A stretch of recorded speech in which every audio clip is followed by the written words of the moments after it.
My name is John H., and I'm an alcoholic. I'm also a drug addict and a compulsive gambler. In this Code Blue Big Book Study in Action seminar, we're going to go through the recovery section of the Big Book line by line, and we're going to do the action that our book tells us we must do to recover from the seemingly hopeless condition of mind and body. This is based on the Canadian method used by the Golden Slippers, but I also borrow a lot of information from the Joe and Charlie Big Book Weekend tapes, as I feel their interpretation carries so much depth and weight. Sometimes I use their material verbatim, so don't get angry at me. Sometimes they can say things a lot better than me. This action and study is designed so that you can follow along in a 4th edition Big Book. Have your pen and highlighter ready. I don't claim to be any kind of big book guru or top 10 spiritualist. I'm just a simple drunk who was almost dead from the disease when a group of my heroes, some recovered alcoholics, took me through the book 5 years ago and saved my life. There's also some paperwork that you can download. Hopefully I'll get that online as well. Some from Joe and Charlie and some from the Golden Slippers. Please forgive any mistakes, errors, or misquotes you may detect. I'm sure there are many, for once again, I'm just a simple drunk trying to help other folks as I was helped myself. Thanks for listening. Good evening, everybody. I'm John. I'm an alcoholic. During the 1950s, a man by the name of Max C., now deceased, started a group in Winnipeg, Manitoba called the Golden Slippers. The group was a back to the basics of the Big Book kind of group, especially for those people who could not stay sober for any length of time. The group took a bunch of chronic slippers and walked them through the steps, taking the action exactly as laid out by the first 100 men and women who wrote the basic textbook Alcoholics Anonymous. This is not your typical thanks for sharing kind of AA meeting, nor is it like any seminar. Participants are asked to do all 12 steps as laid out in our basic textbook. One or more of the people who have done this work before will be guides to lead you through the instructions in our basic textbook using a dictionary published at about the same time as the book Alcoholics Anonymous to help us better understand the directions as they were written by the first 100 men and women. We ask every participant to commit to the entire process. Though we read and study the AA Big Book, this group is not limited to members of AA. We who have participated in these groups before have come to understand that these sessions make us much better sponsors. We can now lead people through the steps exactly as given to us by those who have gone before, unfettered and unchanged. In addition to being a boot camp for sponsors, we also feel this is especially valuable to those who have been through some sort of treatment or rehab and have been, in effect, left off at step 3 or step 5. Recovery requires that we do all 12 steps. We recover in AA by taking the steps, and if we don't take the action as described in our basic textbook, we might not recover. These study and action sessions will guide you through the steps precisely as the first 100 men and women laid them down. These are back to the basic sessions, accepting the simple kit of spiritual tools that's been laid at our feet. Let's open with the set-aside prayer. It's right up there, Jeff, on the wall. Get down. God, please let me set aside everything I think I know about sobriety, life, and you, so that I may be open to a new experience. Amen. All right, guys, welcome. Thank you for coming in on such a nice day. The weather's going to get nice, so I know it's hard to come and sit and listen to somebody talk about this. Last week we talked about the doctor's opinion, and we talked a little bit about the allergy of the body, right, which tells us that once we start drinking, we can't control what we take, and the obsession of the mind, right, where our mind tells us that it's okay for us to drink, and sometimes that it's necessary that we take the drink. So the problem of the physical allergy that ensures we can't drink, and the obsession of the mind that ensures we can't stop drinking, right, the ultimate conclusion, if you can't drink without getting drunk and you can't keep from drinking, you are absolutely powerless over alcohol, and our lives have become unmanageable. Now, we also talked a little bit about how the bottoms are going up, right? So if your life isn't unmanageable yet, if you're an alcoholic, very soon it will be. Now, a textbook that talks about something always follows it up with a good example. So in this case, we're gonna read Bill's story, the classic example of somebody who has the problem. Right? Now, Bill learned early on the importance of sharing his story. Remember, he tried for 6 months in New York to help people, and he didn't have any success. Now, when he went out to Akron, armed with some new information, he shared his story of his drinking with Dr. Bob, right? And we saw that one alcoholic will identify with another alcoholic like no people can. So the whole idea behind Bill's story, we have all of the program in Bill's story. We've got somebody who started drinking. We see the progression of the drinking. We see how the drinking in his life became unmanageable. And then we ultimately see a recovery from that drinking. And the hopes that when they sent this book out is that alcoholics are going to see what Bill was like, what happened, and that he was able to recover. Right? And they're hoping that we will think that we can do that as well. Now, when I first read Bill's story, it was in the mid-1990s, and I got halfway through and I said, I have nothing in common with this guy. Absolutely nothing. My mind was closed against just about everything. When I read his story today, I say, my gosh, I am exactly like this fellow. It doesn't matter if he lived in the 30s. It doesn't matter if he was a lawyer. It doesn't matter if he was married. I'm not. It doesn't matter that he's a stockbroker. I'm not. I look for the progression of his drinking. I look for what happened to him, and I look how he recovered. So without further ado, we will get started on page 1. Page 1. You can write 1917 at the top is where it starts out here. And I've got the fan on here. I think we're going to need the coolness. War fever ran high in the New England town to which we new young officers from Plattsburgh were assigned. And we were flattered when the first citizens took us to their homes, making us feel heroic.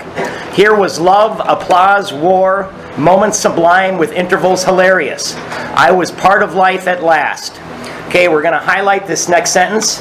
And in the midst of the excitement, I discovered liquor. Right? So, right next to that, let's write early 20s. Right? Early 20s. And let's write Bill's solution is alcohol.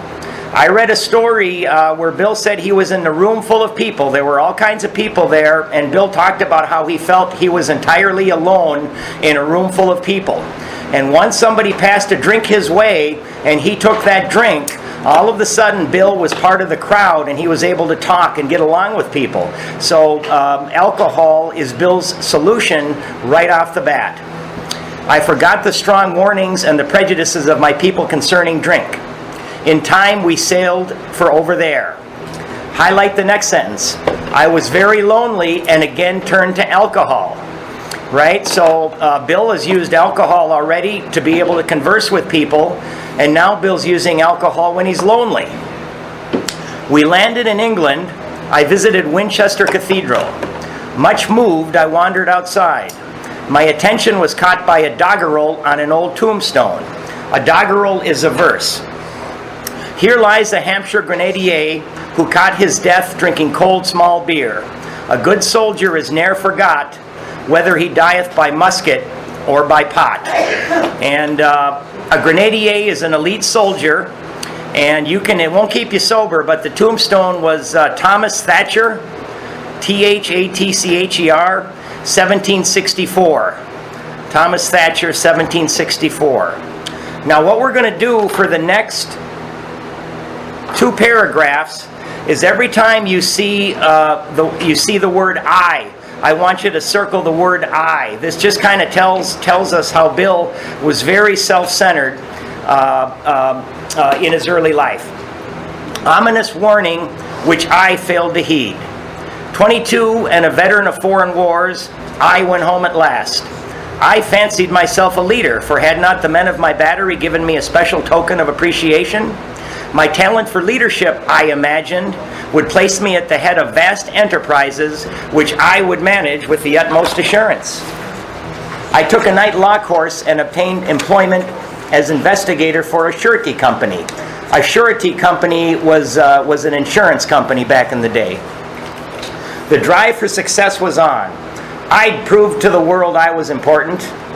My work took me about Wall Street, and little by little I became interested in the market.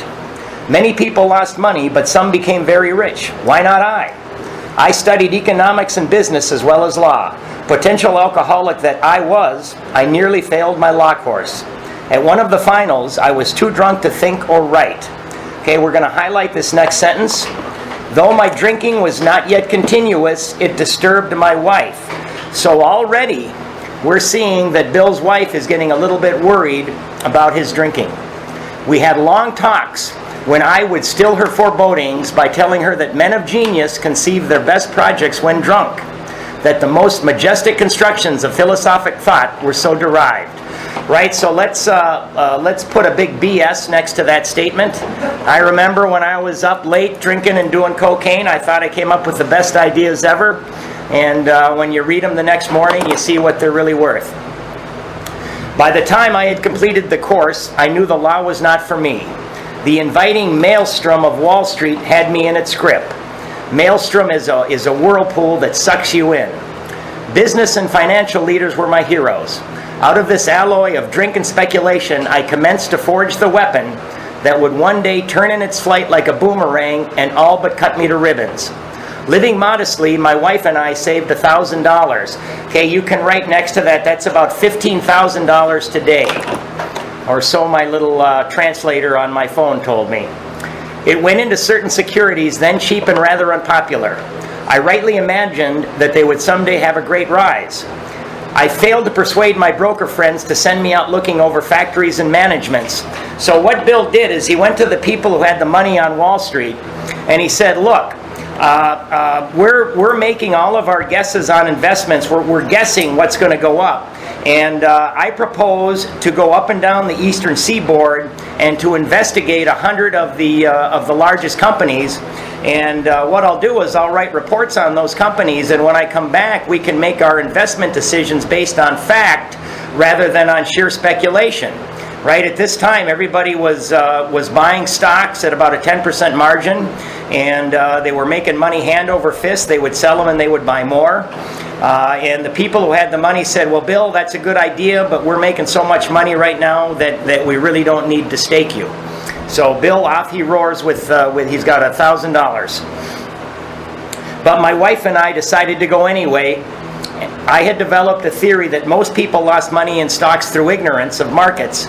I discovered many more reasons later on. So you know how we alcoholics are. Once we get a good idea in our head, you know, if somebody says no, we're going to go ahead and do it anyway. We gave up our positions and off we roared on a motorcycle. The sidecar stuffed with tent, blankets, a change of clothes, and 3 huge volumes of a financial reference service. Our friends thought a lunacy commission should be appointed. Perhaps they were right. I had had some success at speculation, so we had a little money. But once we worked on a farm for a month to avoid drawing on our small capital. Farm was in Syracuse, New York. That was the last honest manual labor on my part for many a day. We covered the whole eastern United States in a year. At the end of it, my reports to Wall Street procured me a position there and the use of a large expense account. So what happened is Bill did go, he spent a year going up and down the eastern seaboard, and he wrote up reports on the 100 top companies, and he sent them back to the money men at Wall Street, and they looked at these and they said, my God, this is great information. And they said, Bill, you can come work for us. They gave him a nice office, they gave him a big expense account, and let's see what happens to him. My reports to Wall Street, by the way, Wall Street capitalized, that's money, that's a deity to Bill. In the use of a large expense account. The exercise of an option brought in more money, leaving us with a profit of several $1,000s for that year. For the next few years, fortune threw money and applause my way. I had arrived, right? So this is what Bill had always wanted. He always wanted to have prestige, money, and power, right? And that's called external reference. That's when we look for things outside of ourselves to give us happiness and to give us meaning, right? And for some of us, it can be a good job, it can be a lot of money, it can be a new house, it can be that certain her, that certain him. For me, for years, being a really good salesman, my identity was wrapped up in my job. And what happens is when your whole identity is wrapped up in something, when you lose that, all of a sudden you've got nothing left, right? My judgment and ideas were followed by many to the tune of paper millions. The great boom of the late 20s was seething and swelling. Okay, we're going to highlight this next little sentence. Drink was taking an important and exhilarating part of my life. So right here we can see that drinking is not yet a huge problem for Bill. There was loud talk in the jazz places uptown. Everyone spent in thousands and chattered in millions. Scoffers could scoff and be damned. I made a host of fair weather friends. Let's highlight that, right? You know, when I sobered up, none of my drinking buddies or using buddies are going to call me when I'm sober. My drinking assumed more serious proportions, continuing all day and almost every night. The remonstrances of my friends terminated in a row, and I became a lone wolf. Right? The remonstrances, that means list of complaints. And they said, Bill, you're drinking too much. You know, you're not supporting Lois. You know, you're causing problems here, Bill. And Bill said, the hell with you. I'm doing just fine, right? And so he lost a lot of his friends. There were many unhappy scenes in our sumptuous apartment. There had been no real infidelity. Okay, we're going to highlight. For loyalty to my wife, helped at times by extreme drunkenness, kept me out of those scrapes. Okay, now I believe just about everything that Bill Wilson has ever written, except I wonder about this one sentence right here. Because we here in Alcoholics Anonymous, we have As Bill Sees It. In Al-Anon, they have a book called As Lois Remembers, and they don't necessarily match up. They're a little bit different. In 1929, I contracted Gulf fever.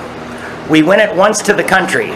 My wife to applaud while I started out to overtake Walter Hagen. Okay, so Walter Hagen was the golf champ from 1914 to 1929. So he was even more famous and had a longer, successful career than Tiger Woods. Liquor caught up with me much faster than I came up behind Walter. I began to be jittery in the morning. Golf permitted drinking every day and every night. It was fun to caroom around the exclusive golf course which had inspired such awe in me as a lad. Let's highlight this little sentence here. I acquired the impeccable coat of tan one sees upon the well-to-do. So next to that, let's write, looking good on outside, feeling bad on inside. Looking good on outside, feeling bad on inside. Abruptly, in October 1929, hell broke loose on the New York Stock Exchange. After one of those days of inferno, I wobbled from a hotel bar to a brokerage office. It was 8 o'clock, 5 hours after the market closed. So you can write Black Tuesday, right? That was the big crash called Black Tuesday. The ticker still clattered. I was staring at an inch of tape which bore the inscription XYZ32. It had been 52 that morning. Okay, so the stock market lost just about half of its value. I was finished, and so were many friends. The papers reported men jumping to death from the towers of high finance. Okay, highlight high finance, and again, off to the left, let's write money was higher power. Bill's higher power is money right now. That disgusted me. I would not jump. I went back to the bar. My friends had dropped several million since 10 o'clock. So what? Tomorrow was another day. As I drank, the old fierce determination to win came back. Next to that sentence, let's write liquid courage. Right? You get out of jail, you stop by the bar, you have a couple of belts. I'll show them, right? Next morning, I telephoned a friend in Montreal. That friend was Dick Johnson, and he was not an alcoholic. Next morning, I telephoned a friend in Montreal. He had plenty of money left and thought I had better go to Canada. By the following spring, we were living in our accustomed style. I felt like Napoleon returning from Elba. No St. Helena for me. Let's highlight to the end of the 3 lines there. But drinking caught up with me again, and my generous friend had to let me go. This time we stayed broke. So you can write first big consequence for Bill. First big consequence. We went to live with my wife's parents. I found a job, then lost it as the result of a brawl with a taxi driver. Right next to that, you can write another consequence. Mercifully, no one could guess that I was to have no real employment for 5 years or hardly draw a sober breath. My wife began to work in a department store. That was Macy's. Coming home exhausted to find me drunk. I became an unwelcome hanger-on at brokerage places. So Bill would show up to the old places where he used to work. He would be drunk, he would be disheveled, he would be unshaven, he would smell like booze, and they would say, Bill, get out of here, we don't want you anymore. Bill, you got to leave, you're scaring away our customers. Very unwelcome. Now let's highlight this next sentence. Liquor ceased to be a luxury, it became a necessity. Next to that, we're going to write crossing invisible line. Crossing invisible line. You know, when you have to drink just to feel normal, you need to drink just so you can go about your daily business. Bathtub gin, 2 bottles a day and often 3 got to be routine. Prohibition was from 1920 to 32, and that's where they made their own bathtub gin. Sometimes a small deal would net a few $100s, and I would pay my bills at the bars and delicatessens. Now, I was also a drug addict in addition to a blackout drinker, so my sponsor had me write "Pay Dope Man First" next to that sentence, because that's what I would do. Whenever I got my money, I would pay off my dealer so that my credit was good again. So we're going to highlight all the way to the end of this paragraph here. This went on endlessly, and I began to waken very early in the morning, shaking violently. A tumbler full of gin, followed by a half-dozen bottles of beer, would be required if I were to eat any breakfast. Nevertheless, I still thought I could control the situation, and there were periods of sobriety which renewed my wife's hope. So let's write insanity next to that paragraph. Insanity, powerless. And then next to that last little sentence there, periods of sobriety, let's write self-will won't keep us sober. Bill thought that self-will would do it. Gradually things got worse. The house was taken over by the mortgage holder. Okay, again, next to that, let's write consequence. All right, if I'm going too fast, tell me to slow down. So we've got, next to the paragraph I highlighted there, that we highlighted, let's write insanity, powerlessness. And then the last sentence, I still thought I could control the situation. Let's write self-will won't keep us sober. That's what we do when we want to quit drinking. When we start to realize that we've got to stop, we trot out our self-will and see if that won't do it for us. Gradually, things got worse. The house was taken over by the mortgage holder, right? Big consequence next to that one. My mother-in-law died. My wife and father-in-law became ill. Then I got a promising business opportunity. Stocks were at the low point of 1932, and I had somehow formed a group to buy. I was to share generously in the profits. Highlight. Then I went on a prodigious bender, and the chance vanished. So highlight that sentence, and let's write next to that in the margin, write drinking away opportunities. Drinking away opportunities. So that's a story in and of itself, guys. The money men on Wall Street knew that Bill was really good at putting these kind of deals together. He could bring buyers and sellers together, and he could close the deal. They said, Bill, if you can put this deal together for us, we're going to give you a large percentage of the profit. We're going to make money, the sellers are going to make money, and we'll make sure you make money. But Bill, if you start drinking again, we're going to kick you out of this deal, and you won't make anything. So Bill worked on this deal nonstop for 2.5 months. He stayed sober for 2.5 months, and he worked on this deal. A couple of days or maybe a week before it was to come to its successful completion, many of the people involved in it were sitting around a hotel in Newark, New Jersey, and they were passing around a bottle of booze, right? And, they passed the bottle to Bill, and he said, no thanks, guys, I'm not drinking. The bottle went around the room again. It came around another time, and the guy next to Bill said, Bill, this is the best Applejack I've ever tasted. It's called Jersey Lightning. Bill thought to himself, Jersey Lightning, I've never had that before. And without another thought, he took a big swig. He triggered the allergy. He could not stop drinking, and he blew the whole deal. He ended up with nothing. So we're going to highlight this. Here's the importance in it. We're going to highlight this whole next paragraph. I woke up. This had to be stopped. I saw I could not take so much as one drink. Circle 1.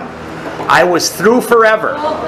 Before then, I had written lots of sweet promises, but my wife happily observed that this time I meant business, and so I did. So next to that paragraph, let's write moment of clarity.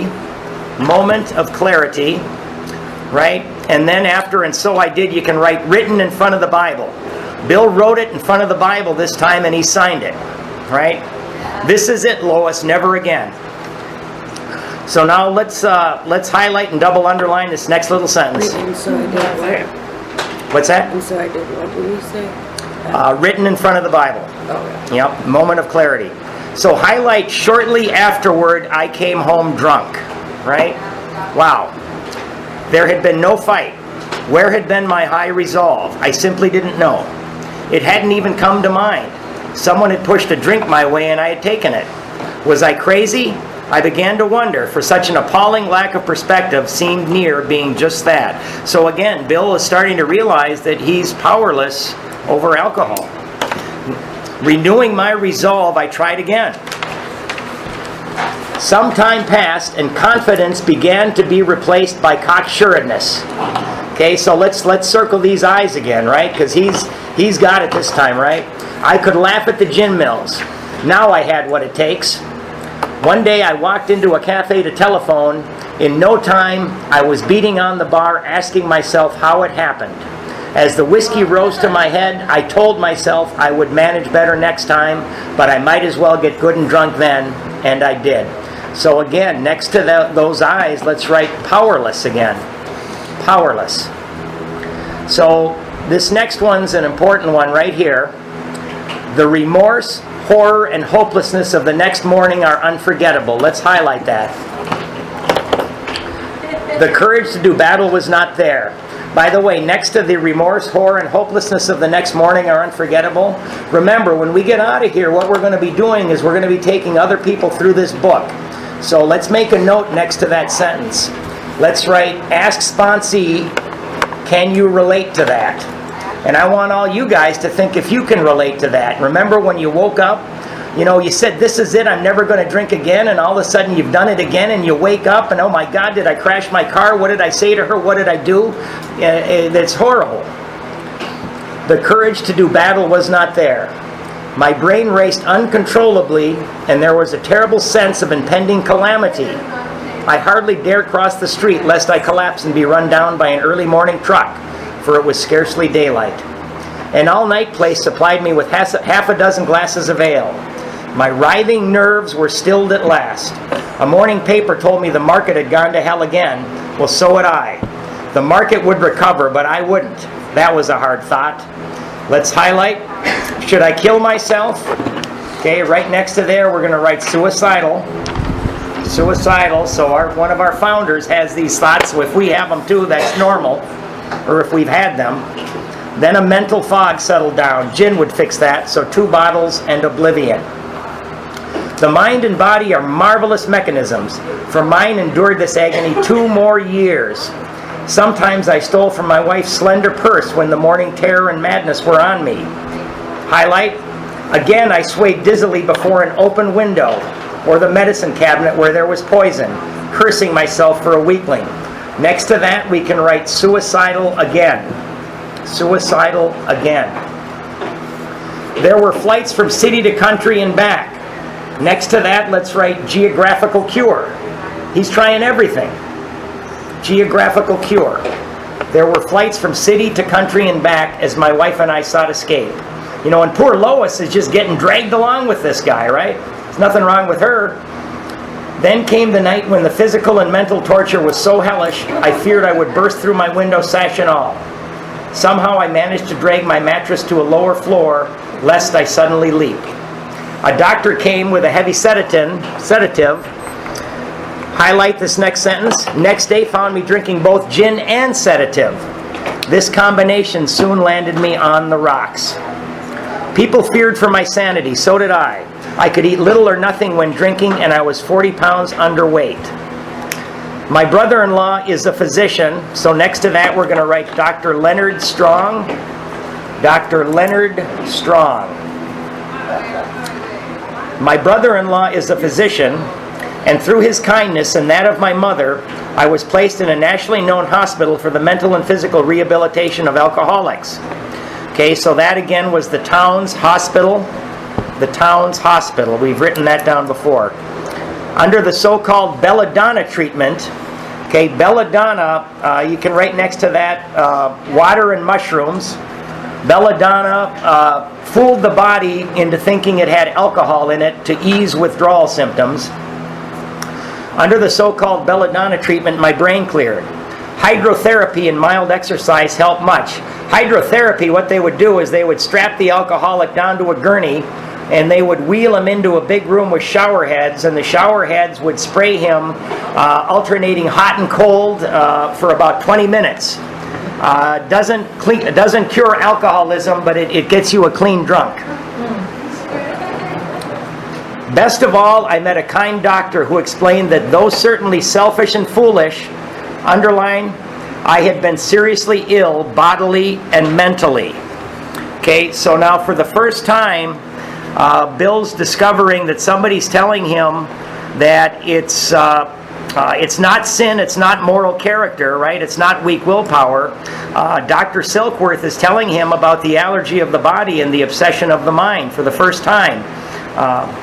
It relieved me somewhat to learn that in alcoholics the will is amazingly weakened when it comes to combating liquor, though it often remains strong in other respects. So I have discovered that we alcoholics are among the most productive people I've ever seen when we're not drinking, right? But once we're drinking, that all goes away. My incredible behavior in the face of a desperate desire to stop was explained. Understanding myself now, I fared forth in high hope. For 3 or 4 months, the goose hung high. I went to town regularly and even made a little money. Highlight, surely this was the answer, self-knowledge. Right? So Bill says, wow, I understand what's wrong with myself now. I understand that I have an obsession of the mind that's going to tell me, that's going to trick me into drinking. And then once I start drinking, I've got an allergy of the body that's going to prevent me from controlling how much I drink, and I'm going to get drunk. Now that I know this, I'm going to be okay. Now that I know what's wrong with me. Thank you for the information, doctor. Thank you so much. But it was not. For the frightful day came when I drank once more. The curve of my declining moral and bodily health fell off like a ski jump. Highlight, after a time, I returned to the hospital. So you can write next to that, second treatment. Second treatment. This was the finish, the curtain, it seemed to me. My weary and despairing wife was informed that it would all end with heart failure during delirium tremens, or I would develop a wet brain, perhaps within a year. Highlight this little sentence. She would soon have to give me over to the undertaker or the asylum. Okay, and after asylum you can write or jails or sobriety. Right? Those are our choices. Or jails or sobriety. And I like it, man. One guy, there's a story in the back, and he says you got 3 choices. You can get sobered up, locked up, or covered up. Those are our 3 choices as an alcoholic. Now, Bill's in the room in the Towns Hospital, and Lois is outside his door, and she says, Dr. Silkworth, is there any hope for my husband? And Dr. Silkworth said, no, Lois, there's no hope for him. Either he's going to die of a wet brain, unless we can get him we can commit him for alcoholic insanity. That's the only hope, is to get him committed. They did not need to tell me. I knew and almost welcomed the idea. It was a devastating blow to my pride. Let's highlight the next 2 lines. I, who had thought so well of myself and my abilities, of my capacity to surmount obstacles. So Bill has been able to overcome just about everything else in his life. He's really got strong willpower, except when it comes to alcohol. To surmount obstacles was cornered at last. Now I was to plunge into the dark, joining that endless procession of sots who had gone on before. I thought of my poor wife. There had been much happiness after all. What would I not give to make amends? But that was over now. Okay, we're going to highlight this next little paragraph here.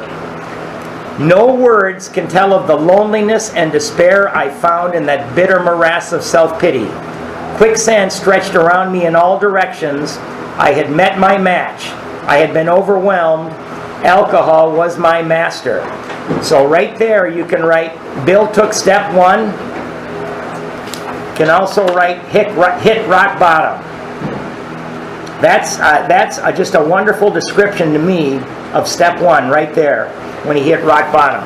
Now, if you or I are in treatment and we come to this conclusion, right, we're gonna say to ourselves, well, goodness me, I had better start going to AA. At least I've got a place to go, right? Bill is in the best facility that he knows about, and he knows when he gets out of that facility, he is going to be all on his own. And I would think that he was probably pretty terrified. Trembling, I stepped from the hospital a broken man. Fear sobered me for a bit. Then came the insidious insanity of that first drink. And on Armistice Day 1934, I was off again. Everyone became resigned to the certainty that I would have to be shut up somewhere or would stumble along to a miserable end. How dark it is before the dawn.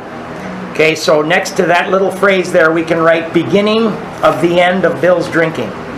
That's the beginning of the end of his drinking. Right here on Armistice Day, which today it's known as Veterans Day, November 11th. In reality, that was the beginning of my last debauch. We're going to put brackets right next to this, to the end of the paragraph here. I was soon to be catapulted in what I like to call the fourth dimension of existence. I was to know happiness, peace, and usefulness in a way of life that is incredibly more wonderful as time passes. So we're going to write promise of hope right next to that little statement there. That's a promise of hope. So we are going from utter and complete hopelessness, right, to maybe there is something, right? Near the end of that bleak November, I sat drinking in my kitchen.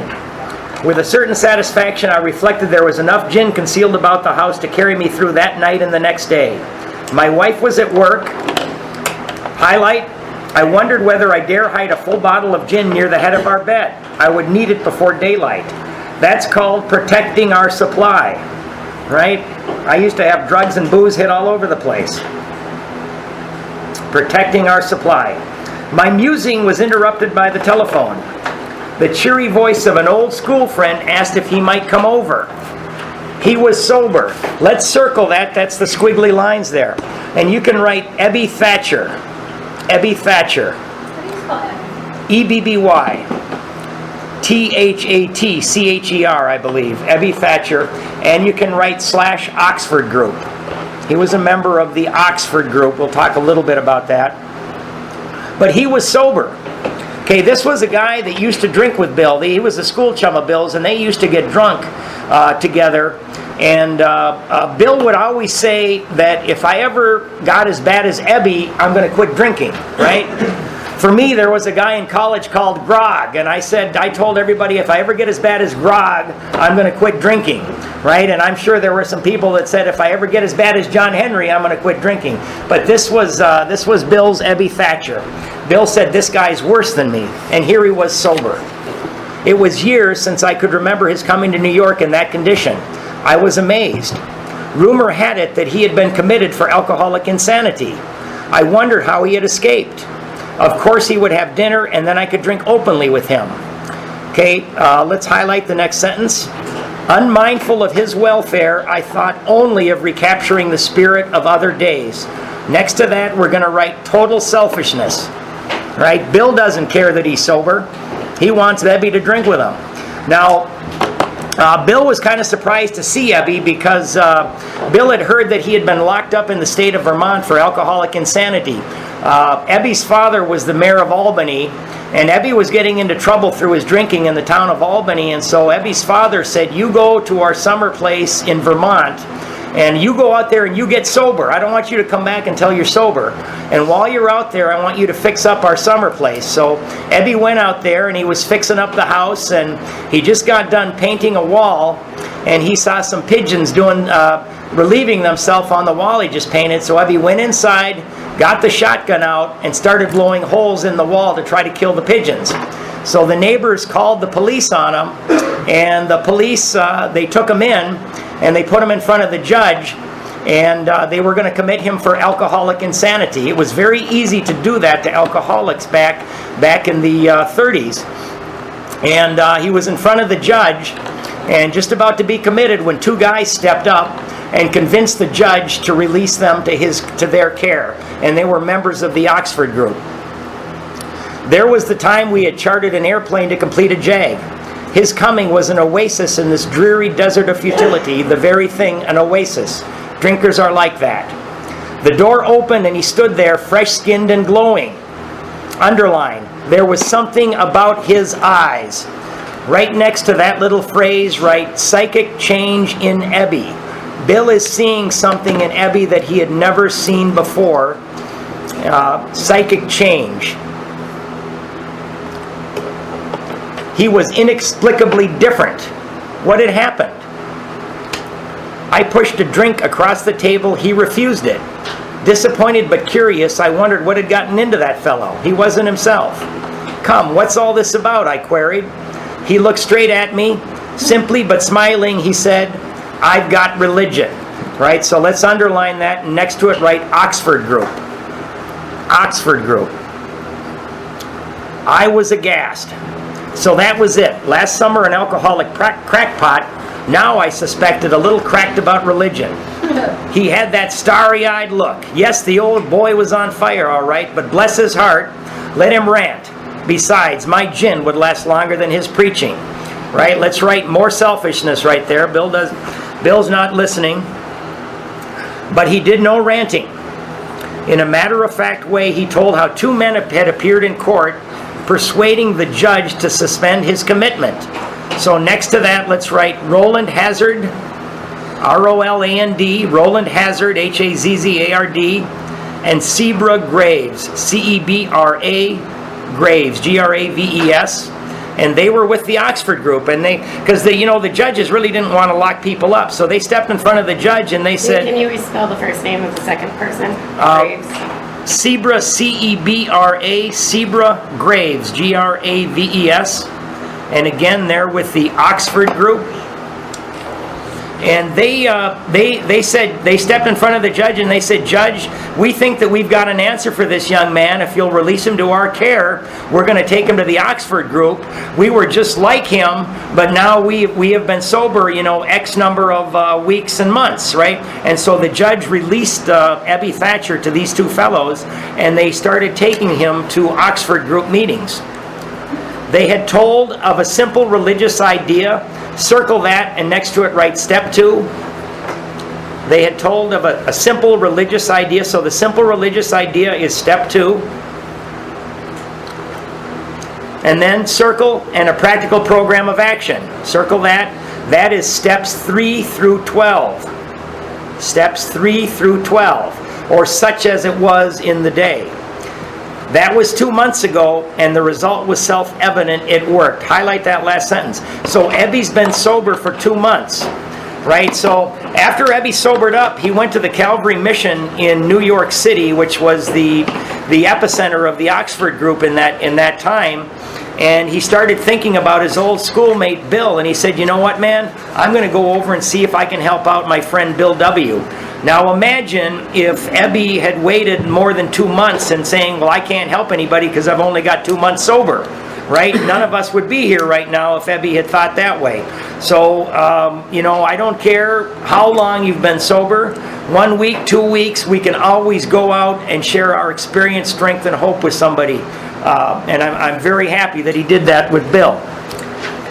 He had come to pass his experience along to me. Again, right next to that, write step 12. Step 12. That was a very important tenet in the Oxford group. If I cared to have it. I was shocked but interested. Certainly I was interested. I had to be, for I was hopeless. Highlight, for I was hopeless, and next to it write step 1. Right? Bill is making sure, because he's sending this book out across the country to people who don't have any contact with other sober people. And he wants to make sure that they know how hopeless he was before he worked these steps. He talked for hours. Childhood memories rose before me. I could almost hear the sound of the preacher's voice as I sat on still Sundays way over there on the hillside. There was that proffered temperance pledge I never signed, my grandfather's good-natured contempt of some church folk and their doings, his insistence that the spheres really had their music, but his denial of the preacher's right to tell him how he must listen, his fearlessness as he spoke of these things. So that's the only denial that we can find in the book. Now, Bill was raised by his grandfather, and his grandfather had a lot of contempt for organized religion, and he passed that right along to Bill. His fearlessness as he spoke of these things just before he died. These recollections welled up from the past. They made me swallow hard. That wartime day in old Winchester Cathedral came back again. Highlight this next little sentence. I had always believed in a power greater than myself. It's that little sentence right there. I had often pondered these things. I was not an atheist. Few people really are, for that means blind faith in the strange proposition that this universe originated in a cipher and aimlessly rushes nowhere, right? There's no meaning in anything. My intellectual heroes, the chemists, the astronomers, even the evolutionists, suggested vast laws and forces at work. Despite contrary indications, I had little doubt that a mighty purpose and rhythm underlay all. How could there be so much of precise and immutable law and no intelligence? I simply had to believe in a spirit of the universe. And you can see it's another name for a deity. Immutable law means cannot be changed. Spirit of the universe who knew neither time nor limitation. But that was as far as I had gone. With ministers and the world's religions, I parted right there.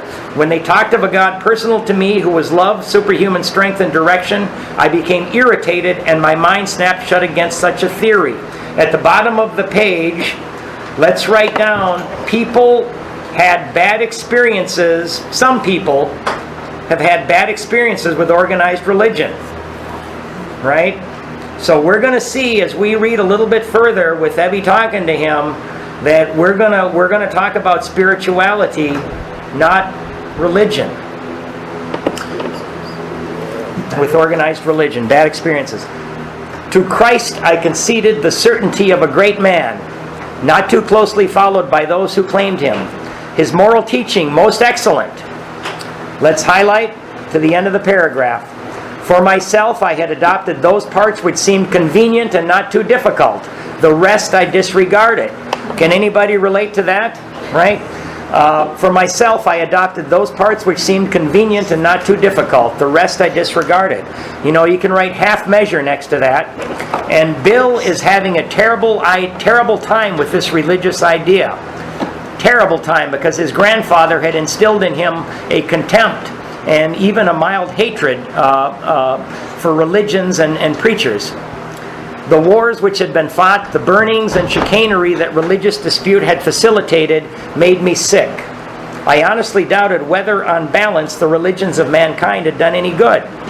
Judging from what I had seen in Europe and since, the power of God in human affairs was negligible.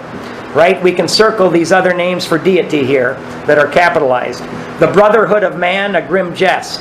If there was a devil, he seemed the boss universal, and he certainly had me. But my friend sat before me, and he made the point-blank declaration, okay, highlight, that God had done for him what he could not do for himself.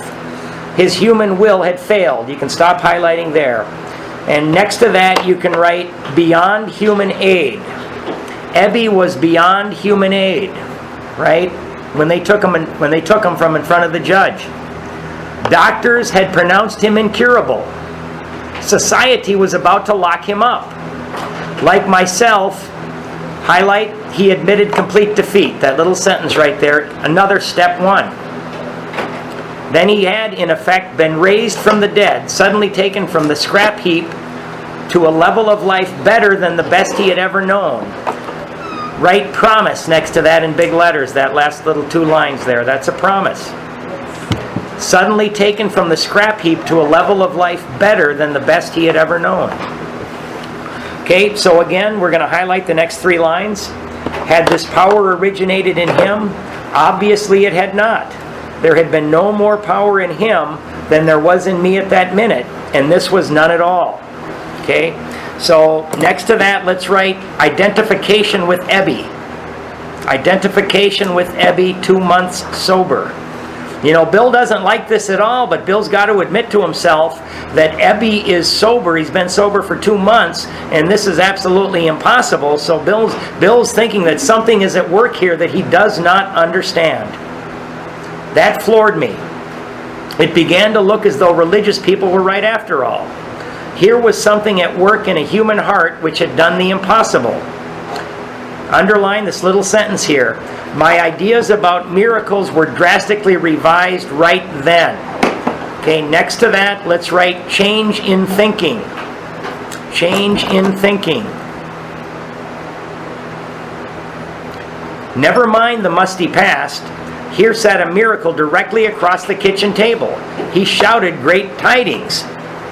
I saw that my friend was much more than inwardly reorganized.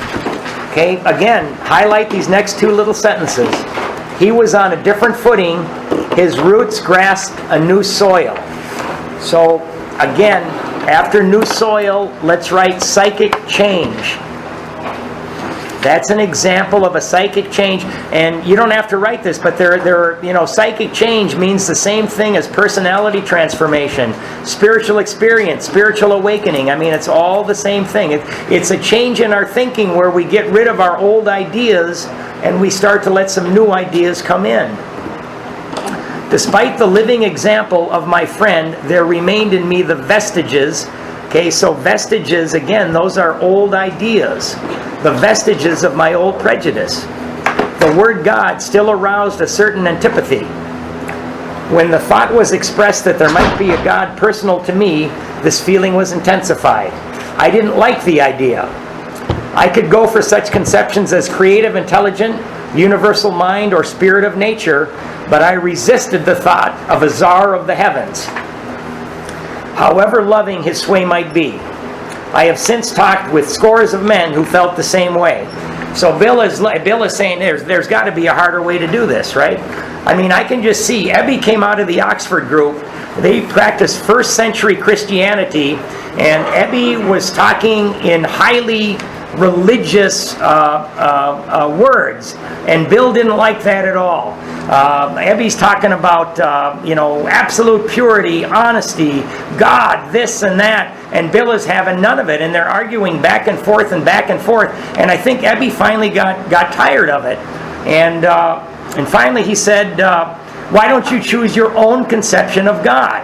So let's highlight that. My friend suggested what then seemed a novel idea. He said, why don't you choose your own conception of God? So after that, let's write God as I understand him. God as I understand him. Now, you don't need to write this down, but Ebby right there, he changed this from a religious message. A religious message says, this is how you have to believe. This is the narrow pathway that you have to follow in order to get into heaven or to get whatever reward they are, right? So here it moved from a religious message to a spiritual message which says it doesn't matter how you believe, it simply matters, are you willing to believe that there's something, right? That statement hit me hard. It melted the icy intellectual mountain in whose shadow I had lived and shivered many years. I stood in the sunlight at last. Squiggly lines, we're going to highlight those. And next to it, we're going to write step 2. It was only a matter of being willing to believe in a power greater than myself. Nothing more was required of me to make my beginning. There was no step 2 written in those days, but right here is where Bill took step 2, right? Maybe there is a power greater than myself, that can help me. Look what it did to my friend Ebby, who was absolutely hopeless, about to be locked up. I saw that growth could start from that point. Upon a foundation of complete willingness, I might build what I saw in my friend. Would I have it? Of course I would. So right here we see Bill taking step 2. Thus was I convinced that God is concerned with us humans when we want Him enough. At long last I saw, I felt, I believed. Scales of pride and prejudice fell from my eyes. A new world came into view. Okay, so basically Bill is saying that if we ask for God's help, God is going to be there, right? That's all we got to do. The real significance of my experience in the cathedral burst upon me. For a brief moment, I had needed and wanted God. There had been a humbling willingness, underlying willingness, to have Him with me, and He came. But soon the sense of His presence had been blotted out by worldly clamors, mostly those within myself. So right above that sentence, let's write, be still and listen. Be still and listen. And so it had been ever since. How blind I had been. At the hospital, so he'd been drinking for about four weeks or so. He'd been going to Oxford group meetings with Ebby Thatcher, but the allergy was kicked in and he could not stop drinking. So they thought it best that they take him back to the town's hospital for the 3rd time. And this is around December 11th, I think, 1934. At the hospital, I was separated from alcohol for the last time. Treatment seemed wise, for I showed signs of delirium tremens. So we're going to see where Bill worked the rest of the steps with Ebby Thatcher guiding him in the town's hospital. So we're going to highlight, there I humbly offered myself to God, as I then understood Him, to do with me as He would. I placed myself unreservedly under His care and direction. I admitted for the first time that of myself I was nothing, that without Him I was lost. Okay, you can put a little slash right there. That's step 3. That's Bill taking step 3 in the town's hospital. I ruthlessly faced my sins and ruthlessly faced my sins. Okay, that's step 4. Step 4. Okay, put a little line after sins. And became willing to have my newfound friend. Okay, friend is capitalized, so write God above it. Write God above it. Take them away, root and branch. Okay, so that's steps 6 and 7. 6 and 7. Okay, I have not had a drink since. My schoolmate visited me, and I fully acquainted him with my problems and deficiencies. Put a little line after deficiencies. That's step 5. So he's doing step 5 in the town's hospital with Ebby Thatcher as his guide. We made a list of people I had hurt or toward whom I felt resentment. Step 8. Right? Step 8. I expressed my entire willingness to approach those individuals, admitting my wrong. Never was I to be critical of them. I was to right all such matters to the utmost of my ability. Step 9, right? So obviously Bill made this list in the hospital, and he may have done his step 9 there with Lois and some other people, but when he got out of the hospital, Bill was doing step 9. Right? I've had people tell me, well, Bill couldn't have done the 12 steps because they weren't invented then. I said, well, of course they were invented. He got them from the Oxford group and he did them all. I was to test my thinking by the new God consciousness within. Common sense would thus become uncommon sense. Put a line after sense right there and write step 10. That's step 10. I was to sit quietly when in doubt, asking only for direction and strength to meet my problems as He would have me. Never was I to pray for myself except my request bore on my usefulness to others.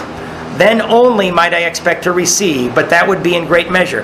Right next to that we can write step 11. Step 11.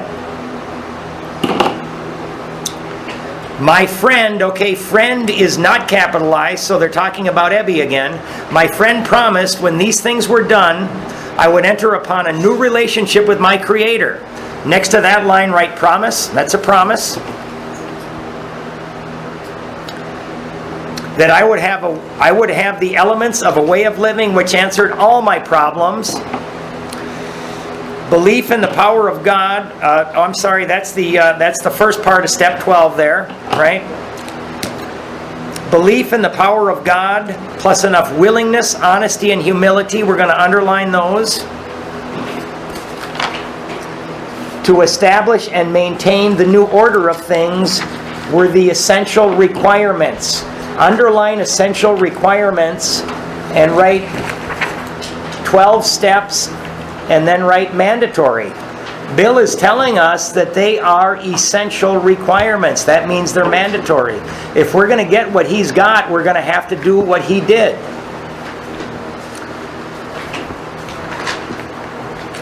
Find my notes here. Simple, but not easy. Simple, but not easy. A price had to be paid. It meant destruction of self-centeredness. I must, circle must, turn in all things to the Father of light. Underline Father of light. It's another word for God, who presides over us all. Okay, so we poor alcoholics, we've got to give up the two things that we value the most in this life. One of them is alcohol, and the other is our self-centeredness, our selfishness, right? So we've got to learn how to become selfless. These were revolutionary and drastic proposals, but the moment I fully accepted them, circle or highlight, I fully accepted them, and then off to the side write surrender. Surrender. That was one of the Oxford Group tenets. That was one of the first Oxford Group steps. Became our third step. The effect was electric. There was a sense of victory followed by such a peace and serenity as I had never known. There was utter confidence. I felt lifted up as though the great clean wind of a mountaintop blew through and through. Underline, God comes to most men gradually, but his impact on me was sudden and profound. So next to that paragraph, we can write sudden spiritual experience. Sudden spiritual experience. Okay? Most of us, if you're anything like me, what's going to happen is we're going to get a slow, laborious spiritual wake-up through the working of these steps, right? That's a spiritual awakening. A lot of people who read Bill's story and they did the steps and they wrote to that little office and said, Bill, we're not having this white light experience that you did. What's the matter with us? So they had to put an appendix in the back. So, don't worry. What the vast majority of us need to do is we need to do the work in this book, and we're eventually going to get that same experience that Bill Wilson got. Now, two of my sponsors, when I sobered up, I've been sober coming up on 5 years now. Two of my sponsors really hammered into me. They said that this program is a life-changing experience.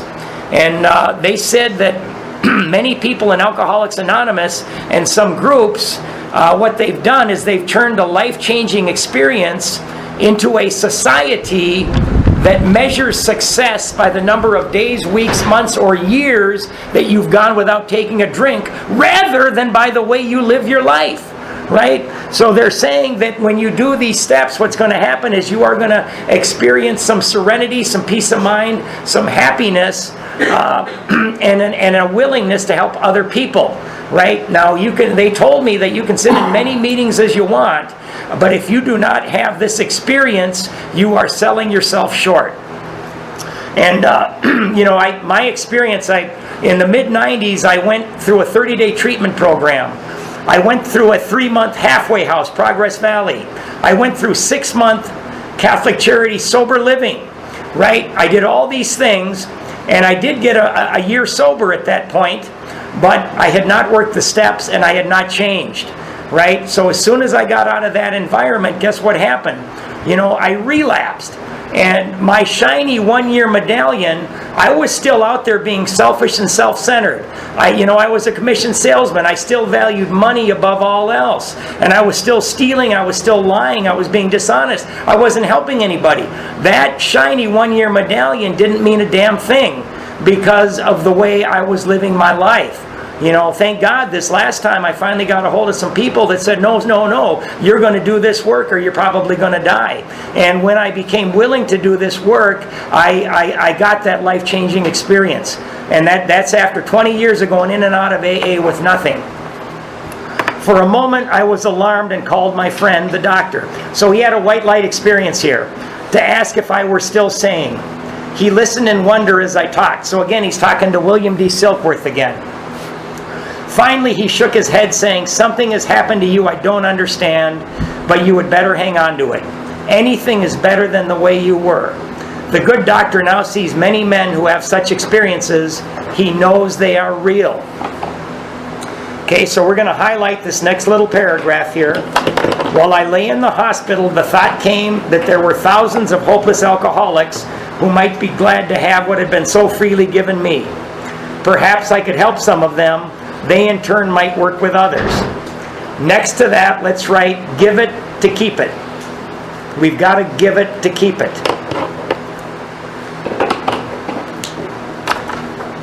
This is my friend, again it's Ebby again. My friend had emphasized, by the way, we're going to highlight the next 4 lines. My friend had emphasized the absolute necessity of demonstrating these principles in all my affairs. Circle the word all. We're not talking about 1 hour a day or 1 hour a week or however many meetings you go to. Particularly was it imperative to work with others as he had worked with me. Faith without works was dead, he said. And how appallingly true for the alcoholic. For if an alcoholic failed to perfect and enlarge his spiritual life through work, circle work, and self-sacrifice, circle self-sacrifice for others, he could not survive the certain trials and low spots ahead. Highlight. If he did not work, he would surely drink again, and if he drank, he would surely die. And double underline that, surely die. Now remember, the first 6 months Bill got out of the hospital, he ran around New York City trying to help alcoholics. And not a single alcoholic stayed sober, and except one. Bill himself stayed sober because he was trying. Would surely die, then faith would be dead indeed. With us, it is just like that. My wife and I abandon ourselves with enthusiasm to the idea of helping other alcoholics, underline, to a solution of their problems, right? And next to that, write the steps. That's what the steps are. I was fortunate, for my old business associates remained skeptical for 1.5 years, during which I found little work. Okay, so next to that line, write patience, right? You think people, you get sober, even if you have this experience rather quickly and you lose the obsession to drink, it's going to take time before people are going to come around and see that you're for real. So we've got to be patient, and we can't get angry for people that are going to be skeptical for a long time that we're going to do something stupid again, because we've been doing that over and over and over. So we got to be patient, and we've got to understand. I was not too well at the time and was plagued, underline, by waves of self-pity and resentment. Okay, so when we first sober up, we're going to have problems, right? We're going to have self-pity, we're going to have resentment. That's normal. That's normal, right? So don't worry about that. This sometimes nearly drove me back to drink. Okay, so we're going to double underline this next little phrase. But I soon found that when all other measures failed, work with another alcoholic would save the day. Okay, so they're telling us when our problems pile up and we're saying, poor me, before we say, pour me another drink, we go out and we help somebody else, and our problems are going to disappear because we're thinking about other people rather than our own little problems and our own little thoughts. Many times I have gone to my old hospital in despair. On talking to a man there, I would be amazingly lifted up and set on my feet. Highlight, it is a design for living that works in rough going. Right? That's the 12 steps after that. 12 steps.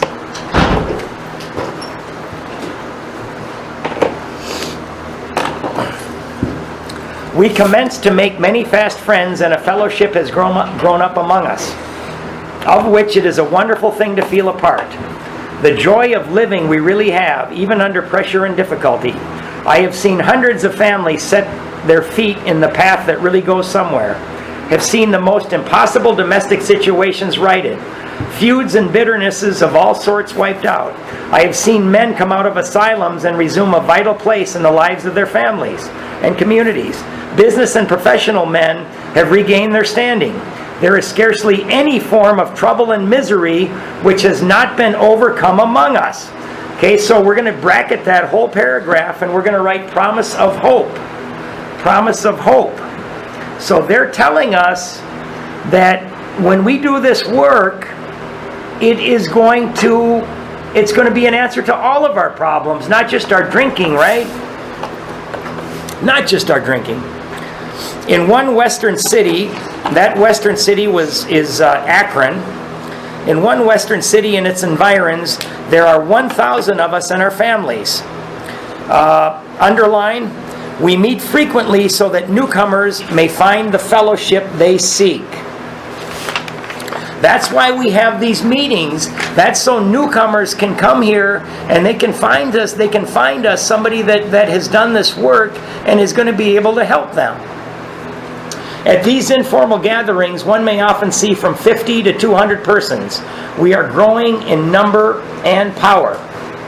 An alcoholic in his cups, okay, that means drunk or drinking, is an unlovely creature. Our struggles with them are variously strenuous, comic, and tragic. One poor chap committed suicide in my home. He could not or would not see our way of life. Next to that, you can write head in the oven. Guy put his head in the oven.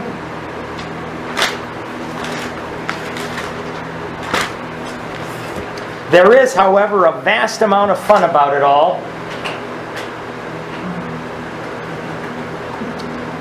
I suppose some would be shocked at our seeing worldliness and levity, but just underneath there is deadly earnestness. Underline, faith has to work 24 hours a day in and through us or we perish. Most of us feel we need look no further for utopia. Utopia is a perfect place. We have it right here and now. Each day, my friend, simple talk in our kitchen multiplies itself in a widening circle of peace on earth and goodwill to men. So let's write 36 years sober, 75 years old when he died. Okay? Now you're going to make a note, you're going to ask your sponsee something else here, and you're going to ask yourselves this too. So in big letters, write, ask your sponsee, do you want to go on? We continually have to ask these people that we're sponsoring if they want to continue doing this work. And then let's write, yep. What do we ask our sponsors? Ask, right, when you're done reading Bill's story, write, ask sponsee, do you want to go on? Do you want to keep going through the book with me? At Right. age of what did he die? 75. 75 years old, he was 36 years sober. And you can write, we have been 12-stepped by Bill W. Right? Now, it said earlier, Bill talked about helping other people is a remedy in rough going. And two of my sponsors who have a lot more sobriety and a lot more knowledge than me, they tell me that whenever they see somebody relapse who's been sober for a long period of time, you know, people with good solid sobriety, they tell me that usually these people have stopped working with other people, right? And when they stop working with other people, they tend to go backwards. They start thinking about themselves only, and after a while, all their old problems come back, and they end up getting drunk, and they end up getting in all kinds of trouble again. They told me that there is great excitement in seeing other people recover, right? And it is. There's nothing more exciting that I do right now to bring these people through these steps, to watch them recover, to watch them help other people. That is the most fun that I could ever have or ever have had. So we need excitement as alcoholics, right? So if we stop helping others, self comes back, we stop going to meetings, because we find them dull, and all of a sudden we start drinking again. So they're telling us he told us about 6 times that we have to continue working with other people or we're not going to make it. So that's it. We have been 12-stepped by Bill W. Does anybody have any questions? I may or may not know the answer to them.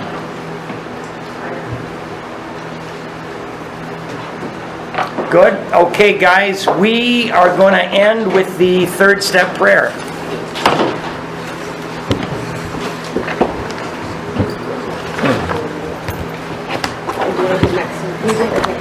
Okay, very good. 3rd step prayer. I didn't know if you did it. God, I offer myself to Thee to build with me and to do with me as Thou wilt. Relieve me of the bondage of self, that I may better do Thy will. Take away my difficulties, that victory over them may bear witness to those I would help of Thy power, Thy love, and Thy way of life. May I do Thy will always. Peace. So next week, very important, they're going to tell us what the solution is. What is the solution?